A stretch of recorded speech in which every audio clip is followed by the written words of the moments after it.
নোয়াখালীতে আওয়ামী লীগের দুই গ্রুপের সংঘর্ষে নিহত ১, গুলিবিদ্ধ ১৫ জন সহ আহত ৪০, বসুরহাটে ১৪৪ ধারা জারি।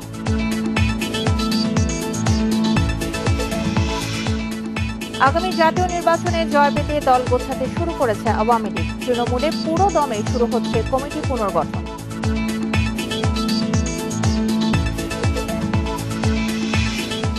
রোহিঙ্গাদের অবৈধভাবে ভোটার করার তদন্ত শেষ হয়নি ১৬ মাসেও। ঘটনা ধামাচাপা দিতে তদন্তে গড়িমসির অভিযোগ।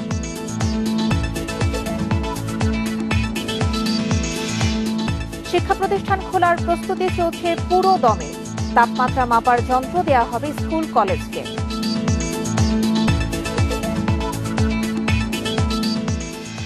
স্বাগত ইন্ডিপেন্ডেন্ট সংবাদে, আপনাদের সাথে আছি আমি সঞ্চারী মজিদ তমা। শুনছিলেন শিরোনাম, এবারে যাচ্ছি পুরো খবরে। নোয়াখালীর বসুরহাটে আওয়ামী লীগের দুপক্ষের সংঘর্ষ ও গোলাগুলিতে যুবলীগ কর্মী আলাউদ্দিন নিহত হয়েছেন। এই ঘটনায় ১৫ জন গুলিবিদ্ধ সহ আহত হয়েছেন অন্তত ৪০ জন। এদের মধ্যে আছেন কোম্পানিগঞ্জ থানার ভারপ্রাপ্ত কর্মকর্তা মীর জাহিদুল হক রনি সহ পুলিশের ৩ সদস্য। আহতদের নোয়াখালী জেনারেল হাসপাতাল সহ বিভিন্ন হাসপাতালে ভর্তি করা হয়েছে। প্রত্যক্ষদর্শীরা জানিয়েছেন, উপজেলা আওয়ামী লীগের সভাপতি খিজির হায়াত খানকে সোমবার লাঞ্ছিত করার ঘটনায় মঙ্গলবার বিকেলে বসুরহাট রূপালী চত্বরে সমাবেশের আয়োজন করে উপজেলা আওয়ামী লীগ। সন্ধ্যায় আব্দুল কাদের মির্জার অনুসারীরা সমাবেশ স্থলে গেলে দুপক্ষের সংঘর্ষ হয়। এ সময় ককটেল বিস্ফোরণ এবং দোকানপাট ও যানবাহনে ভাঙচুর চালানো হয়। পরে পুলিশ ও র্যাব লাঠিচার্জ করে পরিস্থিতি নিয়ন্ত্রণে আনে। এদিকে বসুরহাটে আজ সকাল ৬টা থেকে দুপুর ১২টা পর্যন্ত ১৪৪ ধারা জারি করেছে স্থানীয় প্রশাসন।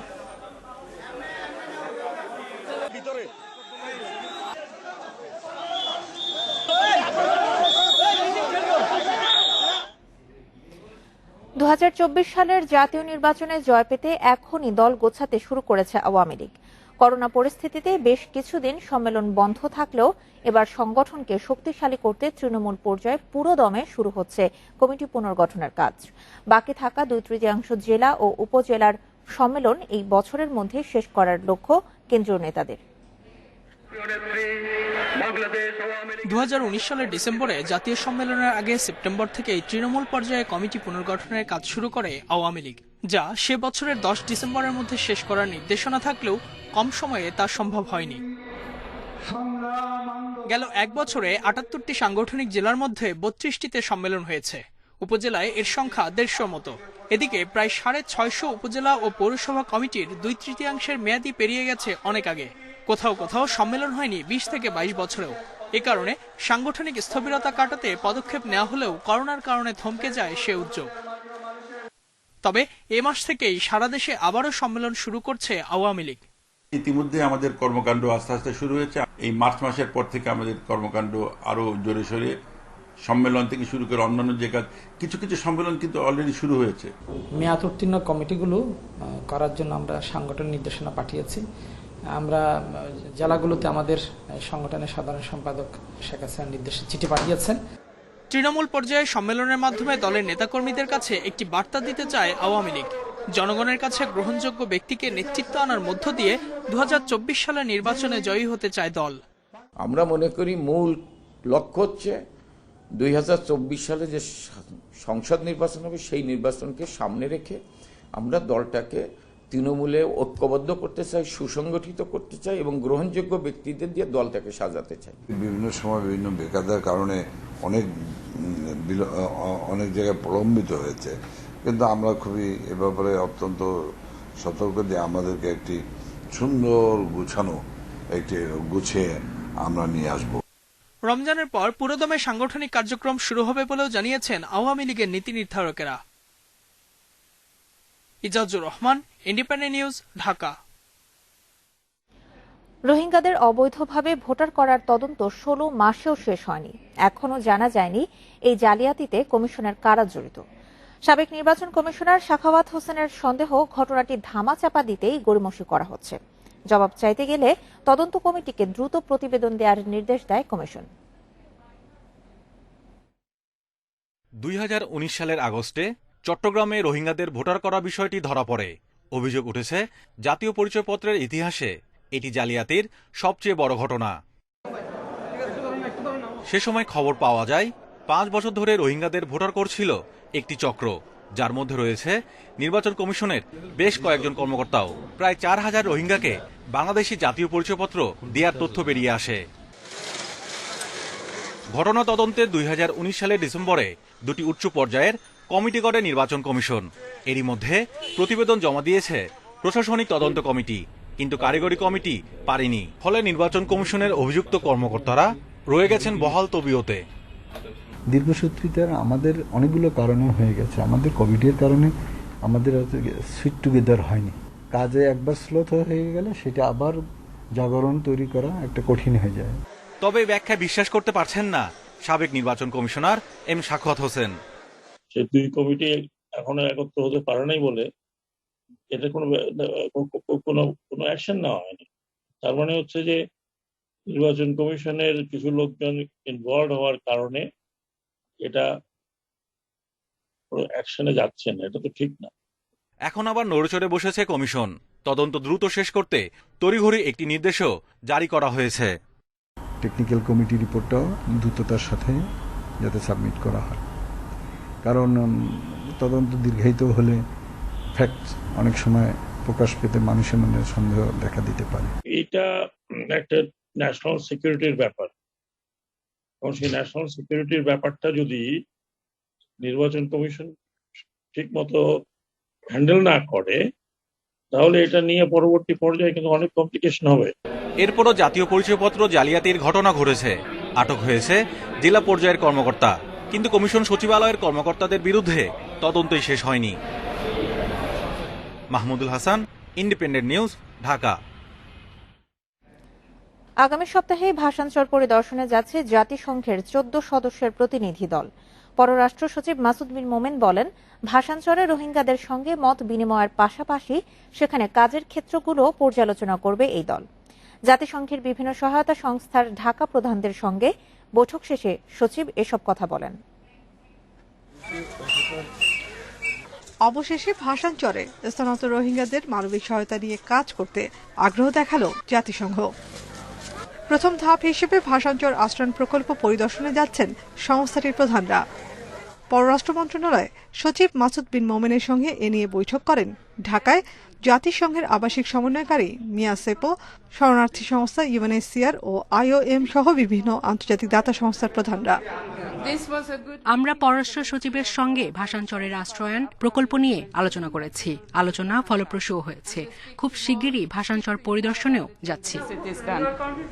পররাষ্ট্র সচিব জানান, প্রতিনিধি দল ভাষাঞ্চলে রোহিঙ্গাদের জীবনমান ও মানবিক সহায়তার কর্মসূচি ঘুরে দেখবেন। আগামী সপ্তাহে আগ্রহী রাষ্ট্রদূতরাও ভাষাঞ্চলে যাবেন।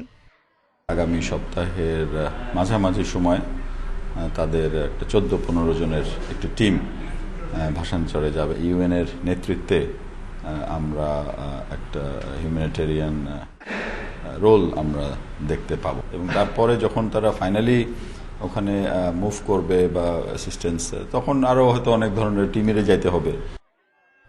কক্সবাজারের শরণার্থী ক্যাম্পে আশ্রয় নেয়া 11 লাখ রোহিঙ্গার মধ্যে 1 লাখ রোহিঙ্গাকে ভাষাঞ্চলে স্থানান্তরের সিদ্ধান্ত নেয় সরকার। 4 ডিসেম্বর থেকে শুরু হয় স্থানান্তরের প্রক্রিয়া। পঞ্চম ধাপে এ পর্যন্ত প্রায় 14,000-এরও বেশি রোহিঙ্গা সেখানে থাকতে শুরু করেছে। নাফিজাতুল্লাহ, ইন্ডিপেন্ডেন্ট নিউজ, ঢাকা। স্বাস্থ্যবিধি মেনে শিক্ষা প্রতিষ্ঠান খোলার প্রস্তুতি চলছে, তবে অনেক স্কুল কলেজের নেই অতিরিক্ত হাত ধোয়ার বেসিন স্থাপন, তাপমাত্রা পরিমাপক যন্ত্র কেনার সামর্থ্য। যেসব প্রতিষ্ঠানের সামর্থ্য নেই তাদের সহায়তা করা হবে, সেজন্য তালিকা তৈরি করছে শিক্ষা মন্ত্রণালয়। তবে বেশিরভাগ স্কুল কলেজই প্রস্তুতি শেষ করেছে। করোনার কারণে প্রায় 1 বছর বন্ধ থাকার পর 30 মার্চ থেকে খুলছে স্কুল কলেজ। রাজধানীর উদয়ন উচ্চ মাধ্যমিক বিদ্যালয় প্রতিষ্ঠানটি খোলার পর কিভাবে ক্লাস রুটিন হবে সেটি নিয়ে কাজ করছে কর্তৃপক্ষ। প্রত্যেকটি শ্রেণীতে 4টি করে শাখা রয়েছে। করোনার কারণে শাখা বাড়িয়ে করা হচ্ছে 8টি। এতে প্রতি বেঞ্চে বসানো হবে 1জন শিক্ষার্থী। সেই সঙ্গে তাপমাত্রা মাপাসহ স্বাস্থ্যবিধিতে দেয়া হচ্ছে জোর। আমরা থার্মাল স্ক্যানার এনেছি, আমরা স্যানিটাইজার করে বাচ্চারা ঢুকলো। এরপরে ক্লাসে যখন ওরা বসবে আমরা একটা বেঞ্চে 1জন করে বসাবো। শিক্ষকরা বলছেন তাপমাত্রা পরিমাপক যন্ত্র, অতিরিক্ত বেসিন বসানো সহ স্বাস্থ্যবিধি মেনে প্রস্তুতের সামর্থ্য নেই অনেক প্রতিষ্ঠানের। সরকারি সাহায্য সহযোগিতা দরকার এবং আমি মনে করি সেটা দিলে আমরা এগুলি ক্রয় করে সরকারি যে নির্দেশনা মোতাবেক আমরা শ্রেণীকক্ষে ফিরে যাওয়ার প্রস্তুতি সম্পন্ন করতে পারবো বলে আশা করছি। এদিকে শিক্ষা মন্ত্রণালয় বলছে যেসব স্কুল কলেজের সামর্থ্য নেই তাদের তালিকা করে সহায়তা দেয়া হবে। সেই সঙ্গে খোলার আগেই শিক্ষকদের দেয়া হবে করোনার টিকা। যারা প্রস্তুতি নিতে পারছে না সামর্থ্যের অভাবে বা অন্য কোনো সীমাবদ্ধতার কারণে, তাহলে আমরা তার তালিকাটা সংগ্রহ করার চেষ্টা করছি এবং সেই স্কুলগুলো যদি এমন কোনো স্কুল থেকে থাকে তাহলে তাদের জন্য বিশেষ ব্যবস্থা আমরা নেব। গাইডলাইন অনুযায়ী স্কুল কলেজে 6 ফুটের বেঞ্চে 2 জন শিক্ষার্থী বসবে, 2 বেঞ্চের মাঝে ফাঁকা থাকবে 3 ফুট। মন্ত্রণালয় বলছে প্রতিষ্ঠান খোলার পর স্বাস্থ্যবিধি মেনে শ্রেণী কার্যক্রম পরিচালিত হচ্ছে কিনা সেটি পর্যবেক্ষণের জন্য বেশ কয়েকটি পর্যবেক্ষক দল কাজ করবে। সেই সাথে এখন থেকেই শিক্ষার্থীদের সঙ্গে শিক্ষকদের যোগাযোগ করার নির্দেশও দেয়া হয়েছে। নূরে আলম, ইন্ডিপেন্ডেন্ট নিউজ, ঢাকা। জ্ঞাত আয় বহির্ভূত সম্পদ অর্জনের মামলায় সংসদ সদস্য হাজী সেলিমের বিচারিক আদালতের দেয়া 10 বছরের কারাদণ্ড বহাল রেখেছেন হাইকোর্ট। তবে সম্পদের তথ্য গোপনের অভিযোগে 3 বছরের কারাদণ্ড থেকে খালাস পেয়েছেন তিনি। রায় পাওয়ার 1 মাসের মধ্যে হাজী সেলিমকে বিচারিক আদালতে আত্মসমর্পণের নির্দেশ দেওয়া হয়েছে। বিচারপতি মইনুল ইসলাম চৌধুরী ও বিচারপতি AK-M জহিরুল হকের হাইকোর্ট বেঞ্চ মঙ্গলবার এই রায় দেন। তত্ত্বাবধায়ক সরকারের আমলে 2007 সালের 24 অক্টোবর হাজী সেলিমের বিরুদ্ধে লালবাগ থানায় অবৈধভাবে সম্পদ অর্জনের অভিযোগে মামলা করে দুদক। পরের বছর জ্ঞাত আয় বহির্ভূত সম্পদ অর্জন ও সম্পদের তথ্য গোপনের 2টি ধারায় তাকে 13 বছরের কারাদণ্ড দেয় আদালত। রায়ের বিরুদ্ধে আপিল করলে 2011 সালে তা বাতিল করে হাইকোর্ট। তবে দুদক আপিল করলে হাজী সেলিমের আপিল পুনরায় শুনানির জন্য হাইকোর্টে পাঠায় আপিল বিভাগ। গত বছরের 9 নভেম্বর এটি দ্রুত শুনানির উদ্যোগ নেয় দুদক। মঙ্গলবার হাইকোর্ট বিচারিক আদালতের দেয়া 10 বছরের কারাদণ্ড বহাল রাখে। তবে সম্পদের তথ্য গোপনের অভিযোগ প্রমাণিত হয়নি মর্মে 3 বছরের কারাদণ্ড থেকে খালাস পান আওয়ামী লীগ সংসদ সদস্য হাজী সেলিম। 10 বছর সাজা বহাল এবং তার সঙ্গে বিশেষ আদালতের দেয়া 10 লক্ষ টাকা জরিমানা, অনাদায়ে 1 বছরের রিগরাস ইমপ্রিজনমেন্ট সেটাও আদেশ বহাল রেখেছেন। এবং যেদিন বিচারিক আদালত এই রায়ের কপি পাবে সেই দিন থেকে 30 দিনের মধ্যে হাজী মোহাম্মদ সেলিমকে বিচারিক আদালতে আত্মসমর্পণ করার নির্দেশ দিয়েছেন। দুদকের আইনজীবী জানিয়েছেন, দুর্নীতি মামলার রায় হাইকোর্টে বহাল থাকায় নৈতিক স্খলনের দায়ে হাজী সেলিমের সংসদ সদস্য পদ থাকা উচিত নয়। আমি মনে করি নৈতিকতার খনন, এবং সেটা উনি অ্যাকর্ডিং টু 66(2)D অনুযায়ী উনার টোটাল বার হয়ে যাবে, সংসদ সদস্যপদ থাকার আর যোগ্যতা হারিয়েছেন। তবে বিষয়টি স্পিকার সিদ্ধান্ত নেবেন।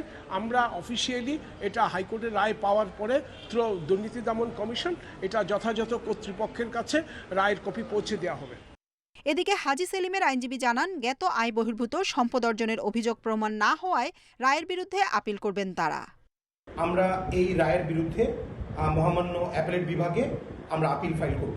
জ্ঞাত আয়ের বহির্ভূত সম্পত্তি প্রমাণ না হওয়া সত্ত্বেও আমাদেরকে সাজা দেওয়া হয়, আমরা সেই জিনিসটি মহামান্য হাইকোর্ট ডিভিশনের রায়ের এগেনস্টে অ্যাপেলেট বিভাগে আমরা আমাদের যুক্তিতর্ক উপস্থিতি করার চেষ্টা করব।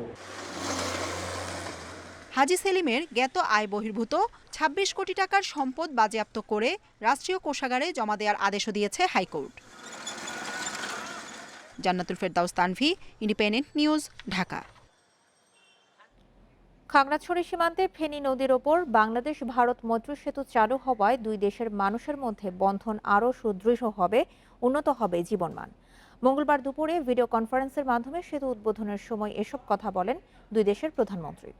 সীমান্ত যাতে যোগাযোগ ও ব্যবসা বাণিজ্যে বাধা হয়ে না দাঁড়ায় সেই লক্ষ্যে বাংলাদেশ ও ভারত সরকার কাজ করছে বলে জানান প্রধানমন্ত্রী শেখ হাসিনা।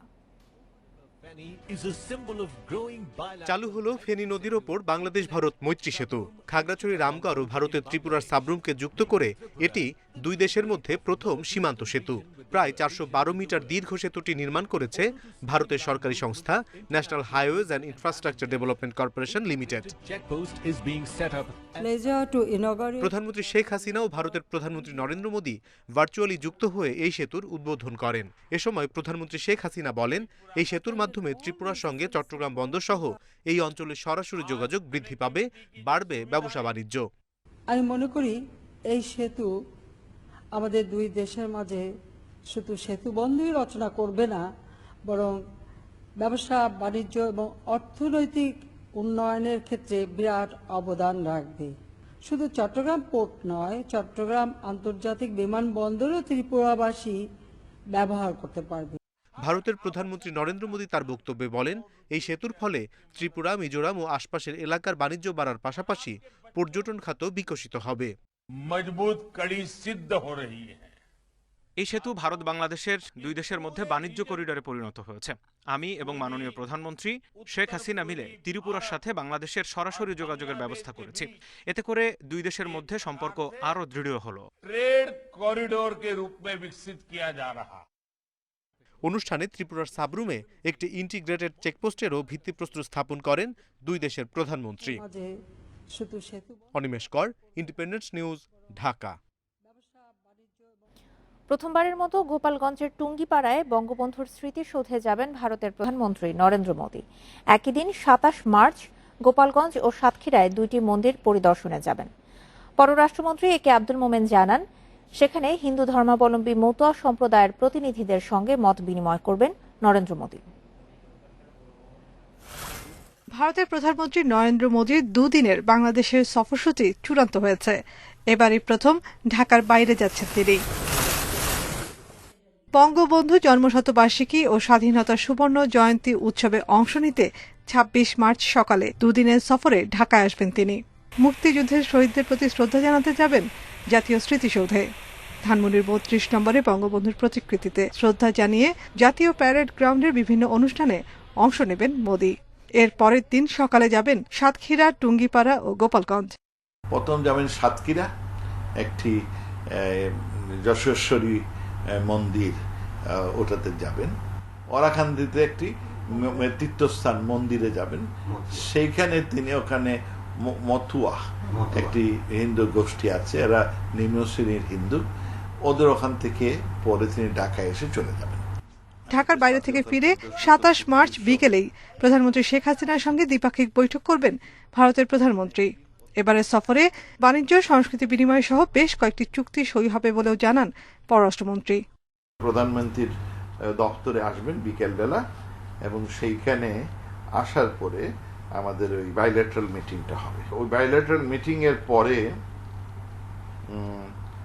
কিছু ইনাগুরেশন, ভার্চুয়াল ইনাগুরেশন হবে কয়েকটা প্রজেক্ট, এবং তারপরে ওখানে এমইউস গুলো সই হবে।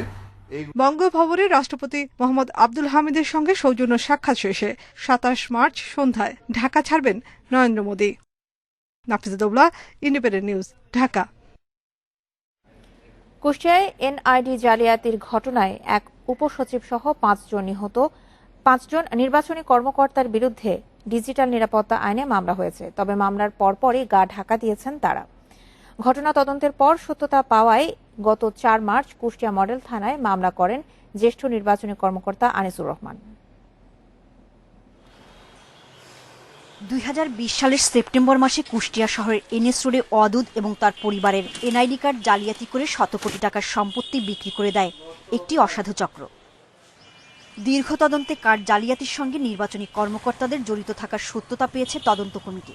অভিযুক্তরা হলেন ঢাকার নির্বাচন কমিশন সচিবালয়ের উপসচিব নওয়াবুল ইসলাম, ফরিদপুরের অতিরিক্ত আঞ্চলিক নির্বাচনী কর্মকর্তা জিয়াউর রহমান, মাগুরা সদর উপজেলা নির্বাচনী কর্মকর্তা অমিত কুমার দাস এবং কুষ্টিয়া নির্বাচন অফিস সহকারী জিএম সাদিক সত্যবাদীকে আসামি করে মামলা হয়। এই ৫ জন কর্মচারীর বিরুদ্ধে বিভাগে মামলা দায়ের করেছে, যেটা চলমান রয়েছে। নির্বাচন কমিশনকে মামলা দায়ের করার পর আমি গতকাল অফিসিয়ালি চিঠি দিয়ে ইনফর্ম করেছি যে তাদের বিরুদ্ধে তাদের নির্দেশনা মোতাবেক ফৌজদারি মামলা দায়ের করা হয়েছে। এই বিষয়ে নির্বাচন কমিশনের সিদ্ধান্ত নেবেন। ঘটনা জানাজানি হওয়ার পর সাধারণ মানুষ আতঙ্কে রয়েছেন তাদের জাতীয় পরিচয়পত্র নিয়ে। নতুন করে এই ঘটনার পুনরাবৃত্তি যাতে আর না হয় সেজন্য কঠোর পদক্ষেপ নেওয়ার দাবি জানিয়েছেন তারা। পাবলিক হিসাবে মনে করি এটা আমার ক্ষেত্রে হতে পারে যে এনআইডিকে জালিয়াতি করলে পরবর্তীতে আমাদের অনেক সমস্যা হয়। এগুলো আসলে আমরা যাই রক্ষক যদি ভক্ষক হয় তাহলে আমরা যাব কোথায়? সরকারের কাছে জোর আকুল আবেদন জানাচ্ছি এই ধরনের দুর্নীতিবাজ কর্মকর্তাদের অবিলম্বে শাস্তির একটা ব্যবস্থা করা হোক, তাহলে আমরা সাধারণ জনগণ যারা আছি তারা নিশ্চিন্তে থাকতে পারবো। ঘটনায় জড়িতদের দ্রুত গ্রেপ্তারের চেষ্টা চলছে বলে জানিয়েছে জেলা পুলিশ সুপার। অভিযোগ পাওয়ার পরই আমরা মামলা করেছি, হয়তো কাছে ইনফরমেশন গ্যাপ থেকে থাকতে পারে। তদন্ত হচ্ছে collection of evidence to find out the truth. সামনে হয়তো তদন্ত আছে, তদন্ত সব বেরিয়ে আসবে। জমির মালিকের করা মামলায় ভূমি দখলের মূল হোতা ব্যবসায়ী মহিবুল এবং যুবলীগ নেতা আশরাফুজ্জামান সুজন সহ 7 জনকে এরই মধ্যে গ্রেপ্তার করেছে পুলিশ। Independent News desk. ইলিশ রক্ষায় পদ্মা মেঘনার 5 অভয়ারণ্যে চলছে মাছ শিকারের উপর সরকারের নিষেধাজ্ঞা। তবে নিষেধাজ্ঞার এই সময়েও লক্ষ্মীপুরে মাছ ধরতে নদীতে ছুটছেন অনেক জেলে। সরকারি সহায়তার চাল বিতরণ এখনো শুরু না হওয়ায় বিপাকে আছেন জেলে পরিবার। তারা বলছেন তালিকায় ভুয়া জেলের নাম থাকায় সহায়তা পান না প্রকৃতরা। লক্ষ্মীপুরের আলেকজান্ডার ও চাঁদপুরের শাটনাল এলাকার মেঘনা নদীর 100 কিলোমিটার পর্যন্ত অংশে ইলিশের অভয়াশ্রম। উৎপাদন ও জাটকা সংরক্ষণে মার্চ এপ্রিল 2 মাস দেশের অন্য অভয়ারণ্যের মতো এখানেও সব ধরনের মাছ ধরার উপর রয়েছে সরকারের নিষেধাজ্ঞা। তবে অনেক জেলে এখনও মাছ শিকারে যাচ্ছেন নদীতে। জেলেরা বলছেন সরকারি সহায়তায় দেওয়া বরাদ্দকৃত চালে সংসার চালানো কঠিন, তার উপর সময় মতো সহায়তা না পেয়ে বিপাকী জেলেরা। তাদের অভিযোগ ঘুষ দিয়ে ভুয়া জেলেদের সরকারি নিবন্ধন তালিকায় নাম দিয়েছে অসাধু জনপ্রতিনিধিরা। মাছ 40 কেজি করে চাল দেবো, ওটা নাহলে খাইলাম, আমার তো কিস্তিগুলো আছে, ওগুলা আমরা কি করে চালাম? ওই জন্য আমাকে যাওয়া লাগে গানকে মাঝে মাঝে। যারা চাষি বা যারা ওসের দোকানদার এগুলা চাল বিক্রি বেশি ঠিক মতন পায়, আর আমরা জেলে মেন জেলে এগুলো আমরা ঠিক মতন পাইতেছি না। সরকার আমাকে যে আইন দিছে আইন যে আমরা মানি, আমরা আইন ভঙ্গ করি নাই। আমরা অনেক সরকারের কাছে একটা আবেদন আমাকে অনেক সরকারের তরফ থেকে আমাকে কিছু দেয়। নিষেধাজ্ঞা কার্যকরে অভিযান অব্যাহত আছে জানিয়ে মৎস্য কর্মকর্তা বলছেন মৎস্যজীবী নয় এমন কারো নাম জেলে তালিকায় থাকলে তা সংশোধন করা হবে। অবশ্যই অমৎস্যজীবী এই তালিকায় থাকতে পারবে না, এবং সেজন্য আমরা কাজ করছি, আমাদের মৎস্য বিভাগ কাজ করছে। আমরা যে এই সংক্রান্ত যে কমিটি আছে সেই কমিটির সহযোগিতা নিয়ে আমরা কাজ চালু করছি। লক্ষ্মীপুরে প্রায় 52,000 মানুষ নদীতে মাছ শিকার করে জীবিকা নির্বাহ করে, এদের মধ্যে 43,000 নিবন্ধিত। Independent News desk. এলএনজি আমদানির জন্য পর্যাপ্ত টাকা নেই পেট্রোবাংলার কাছে। এই বছরের খরচ মেটাতে অর্থ মন্ত্রণালয়ের কাছে 5,300 কোটি টাকা চেয়েছে সংস্থাটি। সময়মতো টাকা না পেলে এপ্রিল থেকে ব্যাহত হতে পারে এলএনজি আমদানি। এতে কমবে গ্যাসের সরবরাহ, ফলে বিদ্যুৎ উৎপাদনে খরচ বাড়ার শঙ্কায় বিদ্যুৎ উন্নয়ন বোর্ড পিডিবি। গ্যাস সরবরাহে অনিশ্চয়তার জন্য সরকারের ভুল নীতিকে দুষছেন বিশ্লেষকেরা। দেশে গ্যাসের চাহিদা মেটাতে তরল প্রাকৃতিক গ্যাস এলএনজি আমদানি করছে সরকার। 2018 সালের 18 আগস্ট থেকে জাতীয় গ্রিডে যুক্ত হয়েছে এলএনজি।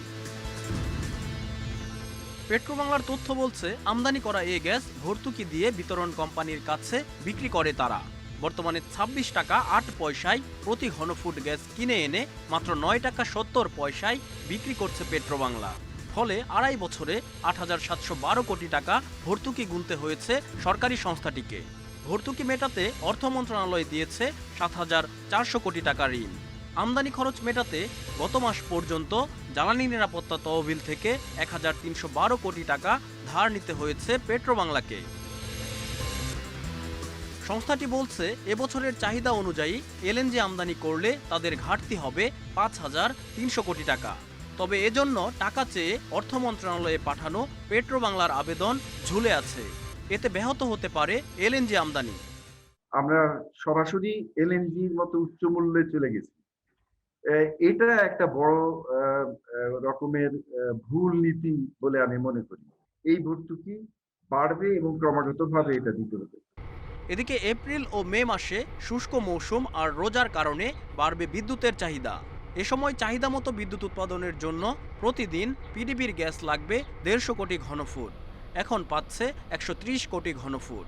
এ অবস্থায় বাড়তি গ্যাসের সরবরাহ নিশ্চিতের দাবি পিডিবির। গ্যাসের সাপ্লাই কমে গেলে আমাদের যে রিজার্ভ 1000 মেগাওয়াট ডিজেল চালিত পাওয়ার স্টেশন আছে, এগুলো সহায়তা নিতে হবে। সেক্ষেত্রেও খরচ কিছুটা বাড়বে। গ্যাস দিয়ে বিদ্যুৎ উৎপাদনে প্রতি ইউনিটে সর্বোচ্চ খরচ 4 টাকা। সরকারি কেন্দ্রগুলোতে যা মাত্র 2 টাকা 30 থেকে 50 পয়সা। অথচ ফার্নেস তেলে একই পরিমাণ বিদ্যুৎ উৎপাদনে খরচ 8 থেকে 9 টাকা। ডিজেল চালিত কেন্দ্রে যা 20 থেকে 22 টাকা। Shariful Islam, independent News, Dhaka. Metro রেলের 6 বিদেশি বিশেষজ্ঞ করোনায় আক্রান্ত হওয়ায় নির্মাণ কাজ স্বাভাবিক রাখতে বেগ পেতে হচ্ছে বলে জানিয়েছেন ঢাকা মাস ট্রানজিট প্রকল্পের ব্যবস্থাপনা পরিচালক। তিনি জানান, এই পর্যন্ত এই প্রকল্পের মোট 343 জন করোনায় আক্রান্ত হয়েছেন। এতে কাজের গতি কিছুটা কমেছে। এপ্রিলে পরীক্ষামূলক যাত্রা শুরুর পর এই বছরই আগারগাঁও অংশে পুরোদমে মেট্রো রেল চালু হচ্ছে কিনা তা জানা যাবে। চলতি বছরে রাজধানীতে প্রথম মেট্রো রেল চালু করতে দ্রুতগতিতে এগিয়ে চলছে নির্মাণ কাজ। এর মধ্যেই উত্তরা থেকে আগারগাঁও পর্যন্ত ভায়াডাক্ট বসানো শেষ হওয়ায় দৃশ্যমান প্রায় 12 কিলোমিটার অংশ। ঢাকা মাস ট্রানজিট কোম্পানি ব্যবস্থাপনা পরিচালক জানান, এই প্রকল্পে কর্মরত দেশি বিদেশিরা করোনা আক্রান্ত হলে বিকল্প ব্যবস্থার মাধ্যমে কাজ চালিয়ে নেওয়া হচ্ছে। সম্প্রতি 6 জন বিদেশি বিশেষজ্ঞ প্রকৌশলী কোভিড-19 আক্রান্ত হয়েছেন। আমরা তাদের প্রয়োজনীয় চিকিৎসার ব্যবস্থা করছি। আমাদের এই পর্যন্ত 343 জন কোভিড-19 এমআরটি লাইন 6 আক্রান্ত হয়েছে। আল্লাহর রহমতে কোনো মৃত্যু নেই। তিনি আরও জানান, আগামী 23 এপ্রিল মেট্রো রেলের প্রথম কোচ জাপান থেকে দেশে পৌঁছানোর কথা। পরীক্ষামূলক যাত্রা শুরুর পর নির্ধারিত সময়ে এই ট্রেন চালু সম্ভব কিনা তা জানা যাবে। আগে আমরা বারবার বলছি, ট্রেনটা আসার পরে আমরা এটার যে ইন্টিগ্রেটেড টেস্ট সেটা করার পরে এবং ট্রায়াল রানে যাওয়ার পরে আমরা সুনির্দিষ্ট ঘোষণা দিব। এই মুহূর্তে আমরা এই বিষয়ে কোনো কথা বলছি না। এ পর্যন্ত উত্তরা থেকে আগারগাঁও অংশের কাজের অগ্রগতি 81 ভাগের বেশি, আর উত্তরা থেকে মতিঝিল অংশের সার্বিক অগ্রগতি প্রায় 59 ভাগ এবং আগারগাঁও থেকে মতিঝিল অংশের অগ্রগতি 54 ভাগের বেশি। Sajjad Hossain, independent News, Dhaka. দেশে গত 2 মাসের মধ্যে সর্বোচ্চ করোনা রোগী শনাক্ত হয়েছে মঙ্গলবার। গত 24 ঘন্টায় 219টি ল্যাবে 17,775 নমুনা পরীক্ষায় করোনা শনাক্ত হয়েছে 912 জনের। শনাক্তের হার 5.13%। এর আগে 10 জানুয়ারি করোনা শনাক্ত হয়েছিল 1071 জনের। মঙ্গলবার স্বাস্থ্য অধিদপ্তরের বিজ্ঞপ্তিতে জানানো হয়, দেশে করোনায় আরও 13 জনের মৃত্যু হয়েছে। এ নিয়ে মোট প্রাণহানি হল 8,489 জনের। নতুন শনাক্ত 912 জন নিয়ে দেশে মোট করোনা আক্রান্তের সংখ্যা দাঁড়িয়েছে 5,52,087 জনে। একদিনে সুস্থ হয়েছেন আরও 1,229 জন। এই নিয়ে মোট সুস্থ 5,05,349 জন।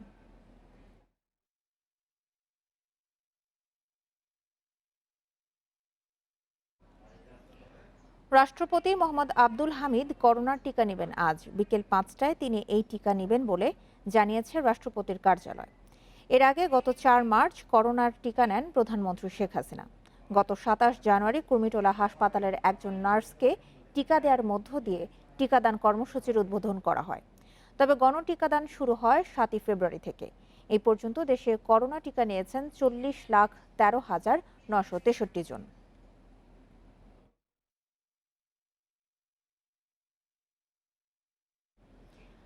গোপালগঞ্জে 250 শয্যার সদর হাসপাতালের পরীক্ষা নিরীক্ষার বেশিরভাগ মেশিন দীর্ঘদিন ধরে পড়ে থাকায় হয়ে পড়েছে অকেজো। এতে কোনো রকম খুঁড়িয়ে খুঁড়িয়ে চলছে চিকিৎসা সেবা। সামান্য কোনো পরীক্ষা নিরীক্ষার জন্য রোগীদের ছুটতে হচ্ছে ঢাকা সহ বাহিরের বিভিন্ন বেসরকারি ক্লিনিকে। এতে রোগীদের গুনতে হচ্ছে অতিরিক্ত টাকা। গোপালগঞ্জ 250 শয্যা জেনারেল হাসপাতালের রেডিওলজি বিভাগ, যেখানে দীর্ঘদিন ধরে ঝুলছে যন্ত্রপাতি নষ্টের নোটিশ।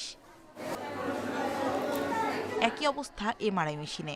2012 সালে স্থাপনের পর থেকেই পড়ে আছে অকেজো অবস্থায়। নষ্ট CT scan machine, digital X ray machine ও ইকো মেশিন সহ বেশিরভাগ যন্ত্রপাতি। এতে কোনো রকম খুঁড়িয়ে খুঁড়িয়ে চলছে এই হাসপাতালের কার্যক্রম। অধিকাংশ সময় যন্ত্রপাতি নষ্ট থাকায় পরীক্ষা নিরীক্ষা করতে না পারায় ফিরে যেতে হয় চিকিৎসা নিতে আসা হাজারো মানুষকে।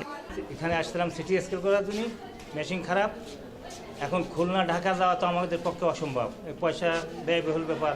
দীর্ঘদিন ধরে এই এক্সরে মেশিনটা নষ্ট, সিটি স্ক্যান করাতে গেলেও সেই সিটি স্ক্যান নাই জায়গা, সিটি স্ক্যান মেশিন নষ্ট।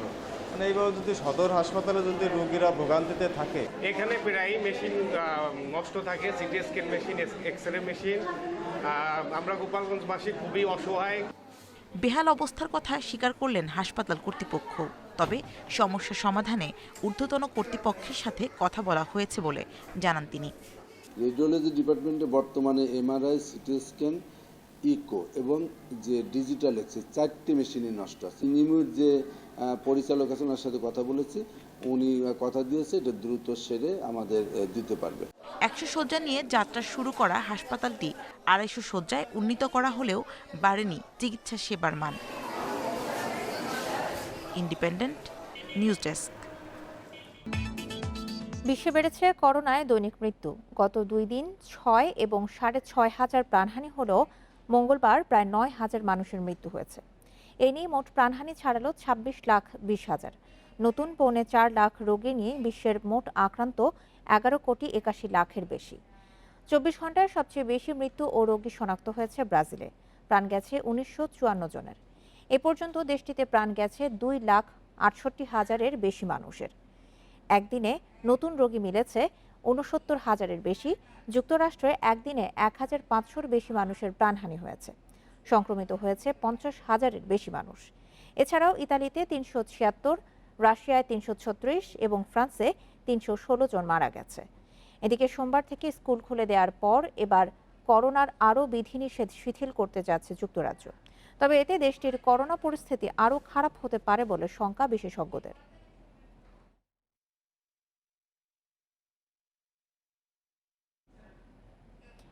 মিয়ানমারে পুলিশের হেফাজতে থাকা অং সান সুচির দল ন্যাশনাল লীগ ফর ডেমোক্রেসি NLDর আরেক কর্মীর মৃত্যু হয়েছে। এই নিয়ে 2 দিনে 2 কর্মী পুলিশের হেফাজতে মারা গেল। এদিকে রাত্রিকালীন কারফিউয়ের মধ্যে বিক্ষোভ করায় আটক হন অর্ধশত গণতন্ত্রপন্থী। গত রোববার রাতে মিয়ানমারের ইয়াঙ্গুন থেকে আটক হন অং সান সুচির দল ন্যাশনাল লীগ ফর ডেমোক্রেসি NLDর কর্মী হিং মংলাত। ওই রাতেই তার মৃত্যুর খবর আসে গণমাধ্যমে, আর মঙ্গলবার রাতে মারা যান আরেক কর্মী। পুলিশের হেফাজতে মারা যাওয়া NLDর জো মিয়াত লিং নিয়মিত অংশ নিতেন সেনাবিরোধী বিক্ষোভে। মিয়ানমারের রাতে অভিযানে নামছে সশস্ত্র পুলিশ। ইয়াঙ্গুনে ফাঁকা গুলির পর বেশ কয়েকজনকে আটক করে নিয়ে যায় আইনশৃঙ্খলা বাহিনী। অন্যদিকে ইয়াঙ্গুনে একটি ভবন ঘিরে ফেলে নিরাপত্তা বাহিনী। এতে আটকা পড়ে প্রায় 200 বিক্ষোভকারী। পরে জাতিসংঘ ও পশ্চিমা বিশ্বের আহ্বানে তাদের ছেড়ে দেয় জান্তা সরকার। মঙ্গলবারও মিয়ানমার জুড়ে বিভিন্ন শহরে সেনাবিরোধী বিক্ষোভ করেছে গণতন্ত্রকামীরা। Assistance Association for Political Prisoners AAPP জানায় এ পর্যন্ত 60 বিক্ষোভকারী নিহত হয়েছেন, আটক 1,800-র বেশি। সায়রা খান, ইন্ডিপেন্ডেন্ট নিউজ। নিউজিল্যান্ডে তামিম মুশফিকদের কোয়ারেন্টাইন পর্ব শেষ। চতুর্থ কোভিড টেস্টে সবাই নেগেটিভ। ব্যক্তিগত আর ছোট গ্রুপে ভাগ হয়ে অনুশীলনের পর এবার দলীয় প্রস্তুতির পালা। সেই ক্যাম্পের জন্য আজ কুইন্সটাউনে যাবে টাইগাররা। সেখানে যুক্ত হবেন স্পিন পরামর্শক ড্যানিয়েল ভেট্টরি। নেটে ব্যস্ত সময় ক্রিকেটারদের। ছোট ছোট গ্রুপে ভাগ হয়ে অনুশীলনের শেষ দিন ছিল মঙ্গলবার। শরীফুলের পেস আর মিরাজের স্পিন সামলাতে দারুণ সাবলীল মুশফিক লিটনরা। আসল আনন্দ ছিল অন্য জায়গায়। শেষ হচ্ছে কোয়ারেন্টিনের দিন। পরের ধাপে একসঙ্গে পুরো দল অনুশীলনের সুযোগ পাবে। সেজন্য ক্রাইস্টচার্চ ছেড়ে বুধবার টাইগাররা যাবে কুইন্সটাউন। মাঠের মাঝখানে 2 পেসারের খুনসুটি। মুক্তির আনন্দই সেখানে আসল বিষয়। অনেক ভালো যাচ্ছে। কোয়ারেন্টাইন শেষ হয়েছে, আজকে লাস্ট দিন কোয়ারেন্টাইনে। সো আজকে লাস্ট প্র্যাকটিস অলসো। 7 দিন খুব ভালো লাগতেছিল। পরে 7 দিনে 2 ঘন্টা করে প্র্যাকটিস করতে পারে খুব ভালো লাগছিল। অধিনায়ক তামিম ইকবাল ব্যস্ত জিম সেশনে। নিউজিল্যান্ডের স্পোর্টিং উইকেট আর আউটফিল্ডে ফিটনেস বড্ড জরুরি।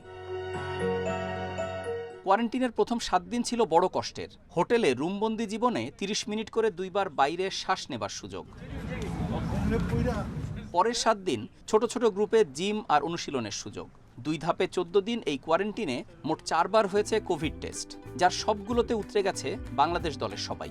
এবার তাই স্বাভাবিক জীবনে ফেরার হাতছানি। Rakibul Hasan, independent news. Champions লিগে অঘটনের শিকার ইউভেন্টাস। শেষ 16-র দ্বিতীয় লেগে পোর্তোকে 3-2 গোলে হারালেও 2 লেগ মিলিয়ে অ্যাওয়ে গোলের কল্যাণে ইউভদের বিপক্ষে জয় পায় পোর্তো। ঘরের মাঠে অলিভিয়েরার সফল স্পট কিকে শুরুতে পিছিয়ে যায় ইউভেন্টাস। বিরতির পর 49 মিনিটে ফেদেরিকো সিসার গোলে ফেরে সমতা।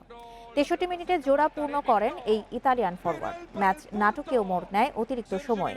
115 মিনিটে সেটপিস থেকে গোল করেন অলিভিয়েরা। যদিও 2 মিনিট পরে রাবিওতের গোলে 2 লেগ মিলিয়ে 4-4 হয় স্কোর লাইন। বাকি সময় পোর্তোর রক্ষণ ভাঙতে ব্যর্থ ইউভেন্টাস। অ্যাওয়ে গোলে এগিয়ে থাকায় শেষ 8-এ পোর্তো। এদিকে হালান্ডের জোড়া গোলে সেভিয়ার বিপক্ষে 2-2 গোলে ড্র করেছে ডর্টমুন্ড। তবে 2 লেগ মিলিয়ে 5-4 ব্যবধানে এগিয়ে কোয়ার্টার ফাইনালে জার্মান ক্লাবটি। নেপালে 3 জাতি টুর্নামেন্টের জন্য 24 সদস্যের জাতীয় দল ঘোষণা করেছে বাফুফে। 5 নতুন মুখের ভিড়ে বাদ পড়েছেন মামুনুল ইব্রাহিম, সবুজদের মতো অভিজ্ঞরা। আই লিগে ব্যস্ত থাকা অধিনায়ক জামাল ভুঁইয়াকে শুরুর ম্যাচ থেকেই পেতে আশাবাদী হেড কোচ জেমিডে। নভেম্বরে নেপালের বিপক্ষে 2টি প্রীতি ম্যাচ, ডিসেম্বরে বিশ্বকাপ বাছাই প্রতিপক্ষ ছিল কাতার। এরপর লাল সবুজ জার্সিতে আর মাঠে নামা হয়নি বেঙ্গল টাইগারদের। সেই আক্ষেপ কাটাতে নেপালে 3 জাতি টুর্নামেন্ট শুরু 23 মার্চ থেকে।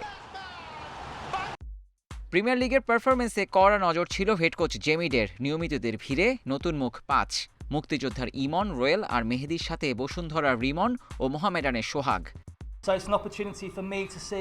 নতুনরা পারফরমেন্স দেখিয়েই দলে জায়গা পেয়েছে, তাদের পরখ করে নিতে চাই। ভাবতে হবে ভবিষ্যৎ নিয়ে। এই টুর্নামেন্টে জয়ের লক্ষ্যে প্রতি ম্যাচে মাঠে নামবো, পাশাপাশি পরীক্ষা নিরীক্ষাও করতে চাই। চোটের কারণে কপাল পড়েছে ফরওয়ার্ড জীবন ও ডিফেন্ডার তপুর। দীর্ঘদিন পর ফিরেছেন আব্দুল্লাহ। মামুনুল ইব্রাহিম, ইয়াসিন আর সবুজরা বাদ পড়েছেন পারফরমেন্স বিবেচনায়। শেখ রাসেল আব্দুল্লাহ এবারের লিগে দারুণ খেলেছে, ওকে ফিরতে দেখে আমি দারুণ খুশি। কয়েকজন ফুটবলার লিগে নিয়মিত ম্যাচ খেলার সুযোগ পায়নি, তাদেরকে আনফিটও মনে হয়েছে। নিয়মিত অধিনায়ক জামাল ভুঁইয়াকে প্রথম ম্যাচ থেকেই পেতে চান জেমি। তবে কলকাতা মোহামেডান কবে নাগাদ জামালকে ছাড়বে সেটা নিয়ে অনিশ্চয়তা আছে। জামাল আমাদের সেরা খেলোয়াড় এবং অধিনায়ক। 21 তারিখ তার ক্লাবের ম্যাচ রয়েছে, তবে আমরা তাকে শুরু থেকেই পেতে চাই। ম্যাচ সূচি এখনও জানাননি নেপাল। টুর্নামেন্টের আরেক দল কিরগিজস্তান। করোনা পরীক্ষার পর 14 মার্চ থেকে শুরু অনুশীলন। 18 বা 20 মার্চ নেপাল যাওয়ার কথা দলের। Abidur Rahman, Independent News, Dhaka. Bangabandhu Bangladesh Games কেবল ঢাকা কেন্দ্রিক নয়, দেশের মোট 9টি ভেন্যুতে হবে দেশের বৃহত্তম এই ইভেন্ট। কিন্তু ভেন্যুগুলো এখনও প্রস্তুত নয়। ভলিবলের জন্য নড়াইল আর টেনিসের জন্য রাজশাহীকে বেছে নেওয়া হলেও অবস্থা বেহাল। যদিও সংগঠকরা বলছেন এপ্রিলে গেমস শুরুর আগে সব ঠিক হয়ে যাবে। বাংলাদেশ গেমসের ভলিবলের সব ম্যাচ হবে নড়াইলের বীরশ্রেষ্ঠ নূর মোহাম্মদ স্টেডিয়ামে, অথচ মাঠ দেখে সেটা বোঝার উপায় নেই। কোর্টের বদলে সেখানে চলছে পিচ সংস্কারের কাজ। রমনা টেনিস কমপ্লেক্স বন্ধ থাকায় খেলা হবে রাজশাহীর আব্দুল সালাম টেনিস কমপ্লেক্সে। গেমসে অংশ নেবে কতজন সেটাই এখনো সঠিকভাবে জানে না তারা, যদিও আয়োজকরা বলছেন সময় মতো সব প্রস্তুত হয়ে যাবে। কি পরিমাণ ফান্ড দিবে না দিবে, আমরা প্লেয়ারদের রাখবো, তারা কি পরিমাণ হোটেলে থাকবো, খাওয়া দাওয়ার ব্যাপার আছে, তাদের অ্যাকোমোডেশনের ব্যাপার আছে। তো আমরা রাফ একটা আইডিয়া পেয়েছি, সে মোতাবেকই আমরা আজকে জানতে পারলাম, সে মোতাবেকই আমরা কাজ শুরু করেছি। আমাদের মাঠের প্রস্তুতি, সকল আবাসন সহ বিভিন্ন জায়গা, বিভিন্ন সংস্থার সাথেও আমরা আলোচনা করছি। বাংলাদেশ গেমস সফল আয়োজনে সজাগ দৃষ্টি রেখেছে বিওএ। এখানে কোনো ধরনের অনিয়ম মানা হবে না বলে জানান মহাসচিব। যার যার ফেডারেশনের সাথে আমাদের আলোচনা হয়ে গেছে এবং সমস্ত প্রস্তুতি সম্পন্ন।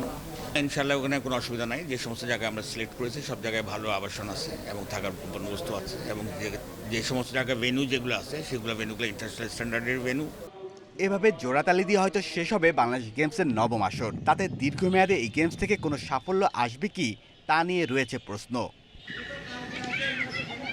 Shamim Ahmed, independent News, Dhaka. সংবাদ শেষ করার আগে শিরোনামগুলো জানাচ্ছি আরেকবার। নোয়াখালীতে আওয়ামী লীগের 2 গ্রুপের সংঘর্ষে নিহত 1, গুলিবিদ্ধ 15 জন সহ আহত 40। বসুরহাটে 144 ধারা জারি।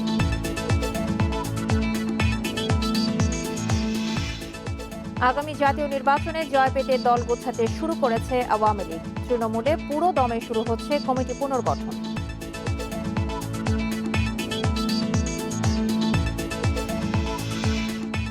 রোহিঙ্গাদের অবৈধভাবে ভোটার করার তদন্ত শেষ হয়নি 16 মাসেও। ঘটনা ধামা চাপা দিতে তদন্তে গড়িমসির অভিযোগ।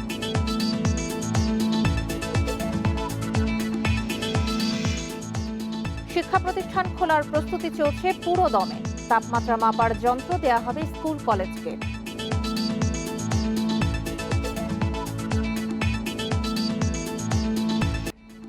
আর এই ছিল এখনকার ইন্ডিপেন্ডেন্ট সংবাদ। ইন্ডিপেন্ডেন্ট টেলিভিশনের সব খবর আরও বিস্তারিত জানতে চোখ রাখুন ফেসবুক, ইউটিউব এবং টুইটারে। এতক্ষণ সাথে থাকার জন্য ধন্যবাদ সবাইকে।